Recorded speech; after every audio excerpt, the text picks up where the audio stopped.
ನಮಸ್ಕಾರ ಸ್ನೇಹಿತರೆ, ಇವತ್ತಿನ ಸ್ಪೆಷಲ್ ಉತ್ತರ ಕರ್ನಾಟಕ ಸಾಂಪ್ರದಾಯಿಕ ಹಸಿರು ಮಸಾಲೆ ಎಣ್ಣೆಗಾಯಿ ರೆಸಿಪಿ. ಬಾಯಲ್ಲಿಟ್ಟರೆ ಕರಗೋ ಅಂತ ತುಂಬ ರುಚಿಯಾಗಿರುವ ಎಣ್ಣೆಗಾಯಿ ರೆಸಿಪಿನ ಇಲ್ಲಿ ತೋರಿಸ್ತಾ ಇದ್ದೀನಿ. ಅದಕ್ಕೆ ನಾವು ಮೊದಲು ಒಂದು ಮಸಾಲೆ ರೆಡಿ ಮಾಡ್ಕೋಬೇಕು. ಅದಕ್ಕೆ ನಾನಿಲ್ಲೊಂದು ಸ್ವಲ್ಪ ಶೇಂಗಾ ಬೀಜ ಅಥವಾ ಕಡಲೆ ಬೀಜನ ಈ ರೀತಿ ಹುರ್ಕೊಳ್ಳಿ. ನೆಕ್ಸ್ಟ್ ಅದಕ್ಕೆ 1 ಟೇಬಲ್ ಸ್ಪೂನಷ್ಟು ಬಿಳಿ ಎಳ್ಳನ್ನು ಹಾಕಿ ಅದನ್ನು ಕೂಡ ಚೆನ್ನಾಗಿ ಹುರ್ಕೋತಾ ಇದ್ದೀನಿ. ಕಡಲೆ ಬೀಜ ಚೆನ್ನಾಗಿ ಹುರ್ಕೊಂಡ ಮೇಲೇ ಬಿಳಿ ಎಳ್ಳನ್ನು ಹಾಕಬೇಕು, ಇಲ್ಲಾಂದರೆ ಎಳ್ಳೆಲ್ಲ ಸೀದೋಗುತ್ತೆ. ಎಳ್ಳು ಏನಿಲ್ಲ, ಒಂದು 30 ಸೆಕೆಂಡ್ ಹುರ್ಕೊಂಡ್ರೇ ಸಾಕು. ನೆಕ್ಸ್ಟು ಒಂದು ಸ್ವಲ್ಪ ಎಣ್ಣೆನ ಹಾಕ್ತಾಯಿದ್ದೀನಿ ಬಾಣಲಿಗೆ. ಆಮೇಲೆ ಒಂದು ಸ್ವಲ್ಪ ಕೊಬ್ಬರಿ ಪೀಸಸ್ನ ಈ ರೀತಿ ಕಟ್ ಮಾಡಿ ಹಾಕ್ತಾಯಿದ್ದೀನಿ. ಜಾಸ್ತಿ ಏನು ಬೇಕಾಗಿಲ್ಲ. ಮತ್ತು ನಿಮಗೆ ರುಚಿಗೆ ಬೇಕಾಗಿರೋಷ್ಟು ಹಸಿಮೆಣ್ಸಿನ್ಕಾಯಿನ ಹಾಕ್ತಾಯಿದ್ದೀನಿ. ಹಸಿಮೆಣ್ಸಿನ್ಕಾಯಿ ಹಾಕಿದ್ರೇ ತುಂಬ ಟೇಸ್ಟು ಈ ಹಸಿರು ಮಸಾಲೆಗೆ. ನೆಕ್ಸ್ಟು ಒಂದು ಸ್ವಲ್ಪನೇ ಒಂದು ಅರ್ಧ ಇಂಚಷ್ಟು ಮಾತ್ರ ಶುಂಠಿ ಮತ್ತು ಒಂದು ಸ್ವಲ್ಪ ಬೆಳ್ಳುಳ್ಳಿ ಹೆಸಳನ್ನ ಹಾಕ್ತಾಯಿದ್ದೀನಿ. ಅದನ್ನೆಲ್ಲ ಚೆನ್ನಾಗಿ ರೋಸ್ಟ್ ಮಾಡ್ಕೊತಾ ಇದ್ದೀನಿ. ನೆಕ್ಸ್ಟ್ ಇಲ್ಲಿ ಮಿಕ್ಸಿ ಜಾರ್ಗೆ ನಾವು ಹುರಿದಿಟ್ಕೊಂಡಿರೋ ಅಂಥ ಕಡಲೆ ಬೀಜ, ಎಳ್ಳು ಮತ್ತು ಒಂದು ಸ್ವಲ್ಪ ಜೀರಿಗೆ ಮತ್ತು ನಾವು ಹುರಿದಿಟ್ಕೊಂಡಿರೋ ಹಸಿಮೆಣ್ಸಿನ್ಕಾಯಿ, ಕೊಬ್ಬರಿ, ಶುಂಠಿ, ಬೆಳ್ಳುಳ್ಳಿ ಇದನ್ನೆಲ್ಲನೂ ಹಾಕ್ಕೊಂಡು ಮತ್ತು ಒಂದು ಸಣ್ಣ ನಲಿಕಾಯಷ್ಟು ಹುಣಸೆ ಹಣ್ಣು ಮತ್ತು ಒಂದು ಸ್ವಲ್ಪ ಕಲ್ಲುಪ್ಪನ್ನ ಹಾಕ್ತಿದ್ದೀನಿ. ಕಲ್ಲುಪ್ಪು ಹಾಕಿದ್ರೆ ತುಂಬ ರುಚಿ ಇರುತ್ತೆ. ಇದನ್ನು ಮೊದಲು ನಾನು ತರಿಯಾಗಿ ರುಬ್ಕೊತಾ ಇದ್ದೀನಿ. ನೆಕ್ಸ್ಟ್ ಇದಕ್ಕೆ ಒಂದು ಹಿಡಿ ಕೊತ್ತಂಬರಿ ಮತ್ತು ಒಂದು ಅರ್ಧ ಹಿಡಿಯಷ್ಟು ಪುದೀನನ ಹಾಕ್ತಾಯಿದ್ದೀನಿ. ಬೇಕಿದ್ದರೆ ಒಂದು ಸ್ವಲ್ಪ ನೀರನ್ನು ಕೂಡ ಸೇರಿಸ್ಕೊಳ್ಳಿ. ತುಂಬ ಸೇರ್ಸೋದಕ್ಕೆ ಹೋಗಬೇಡಿ, ನಮಗೆ ಮಸಾಲೆ ಗಟ್ಟಿಯಾಗೇ ಇರಬೇಕು. ನೋಡಿ, ಈಗ ಮಸಾಲೆ ಎಲ್ಲ ಚೆನ್ನಾಗಿ ರುಬ್ಕೊಂಡಿದ್ದೀನಿ.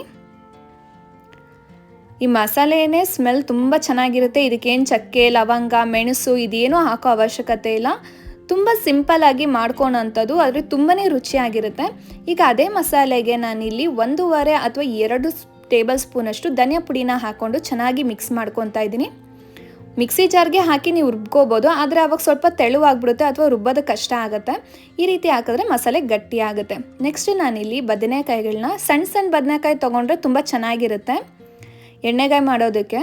ಸೊ ಅದು ಯಾಕೆ ಅಂದರೆ ಬೇಗನೂ ಬೇಯುತ್ತೆ ಮತ್ತು ರುಚಿಯಾಗೂ ಇರುತ್ತೆ. ನೋಡಿ, ಈ ರೀತಿ ಕಟ್ ಮಾಡ್ಕೊತಾ ಇದ್ದೀನಿ. ಹುಳ ಏನಾದರೂ ಇದೆಯಾ ಅಂತ ಫಸ್ಟ್ ನೋಡ್ಕೋಬೇಕು. ಬದನೆಕಾಯಲ್ಲಿ ಕೆಲವೊಂದು ಬಾರಿ ಹುಳ ಇರುತ್ತೆ, ಅದಕ್ಕೆ ನೀಟಾಗಿ ನೋಡಿಕೊಂಡು ತೊಳೆದು ನೆಕ್ಸ್ಟ್ ಅದರೊಳಗಡೆ ಎಲ್ಲ ನಾವು ರುಬ್ಬಿಟ್ಕೊಂಡಿರೋ ಮಸಾಲೆನ ಫಿಲ್ ಮಾಡ್ಕೋತಾ ಇದ್ದೀನಿ.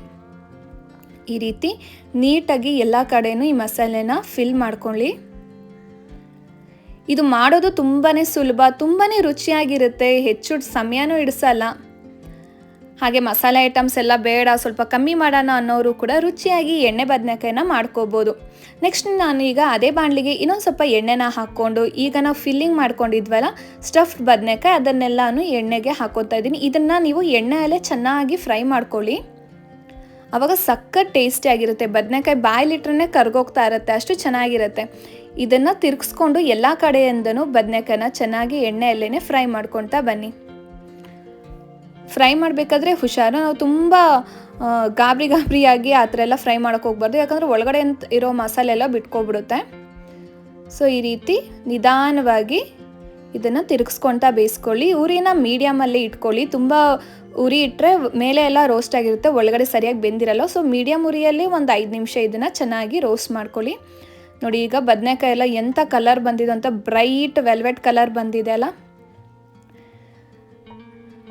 ನೀವು ಈ ಬದನೆಕಾಯಿನ ಜಸ್ಟ್ ಇದೇ ಥರನೇ ನೀವು ಸರ್ವ್ ಮಾಡ್ಬೋದು. ಸೈಡ್ ಡಿಶ್ ಆಗಿ ಕೂಡ ನೀವು ಇದನ್ನು ಸರ್ವ್ ಮಾಡ್ಬೋದು. ಬದನೆಕಾಯಿನ ಯಾವುದೇ ಮಸಾಲೆ ಗ್ರೇವಿ ಥರ ಮಾಡ್ದಿರಾ ಯಾವಾಗಲಾದರೂ ಬೇಕು ಅಂದರೆ ಈ ಥರ ಬದನೆಕಾಯಿನ ರೋಸ್ಟ್ ಮಾಡಿ ಊಟದ ಜೊತೆ ಸೈಡ್ಸ್ ಥರ ಕೂಡ ಸರ್ವ್ ಮಾಡ್ಬೋದು.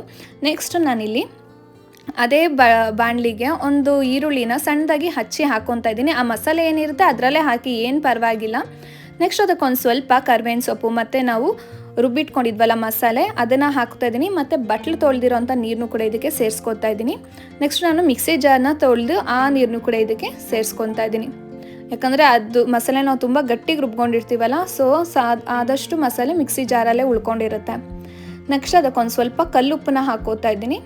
ಸ್ವಲ್ಪ ಹಾಕಬೇಕು, ಯಾಕಂದರೆ ನಾವು ಮಸಾಲೆ ರುಬ್ಬೇಕಾದ್ರೂ ಕೂಡ ಒಂದು ಸ್ವಲ್ಪ ಉಪ್ಪನ್ನ ಹಾಕಿರ್ತೀವಿ. ಸೊ ಈ ಸತಿ ನೀವು ಉಪ್ಪು ಹಾಕಬೇಕಾದ್ರೆ ನೋಡಿಕೊಂಡು ನೀವು ಉಪ್ಪನ್ನ ಸೇರಿಸ್ಕೋಬೇಕು. ಮಸಾಲೆ ಎಲ್ಲ ಒಂದು ಸತಿ ಚೆನ್ನಾಗಿ ಕುದಿಯೋಕ್ಕೆ ಸ್ಟಾರ್ಟ್ ಆಗಬೇಕು.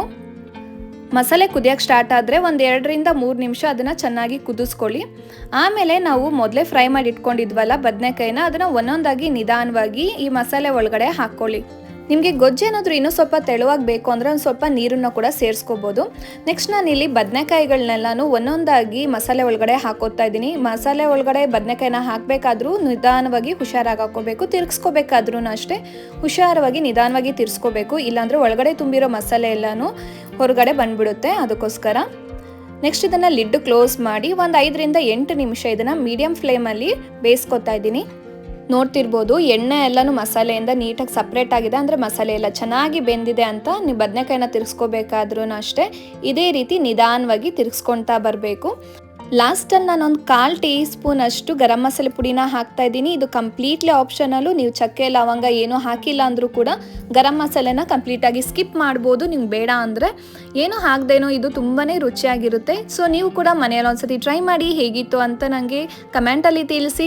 ವಿಡಿಯೋ ಇಷ್ಟ ಆಗಿದ್ರೆ ವಿಡಿಯೋಗೊಂದು ಲೈಕ್ ಮಾಡಿ, ನಿಮ್ಮ ಫ್ರೆಂಡ್ಸ್ ಆ್ಯಂಡ್ ಫ್ಯಾಮಿಲಿ ಮೆಂಬರ್ಸ್ ಜೊತೆ ಶೇರ್ ಮಾಡ್ತಾ ನನ್ನ ಚಾನಲ್ನ ದಯವಿಟ್ಟು ಸಬ್ಸ್ಕ್ರೈಬ್ ಆಗಿ ಫ್ರೆಂಡ್ಸ್. ಹಾಗೆ ಪಕ್ಕದಲ್ಲೇ ಕಾಣೋ ಬೆಲ್ ಐಕಾನ್ ಮೇಲೂ ಕೂಡ ಕ್ಲಿಕ್ ಮಾಡ್ಕೊಳ್ಳಿ. Thank you.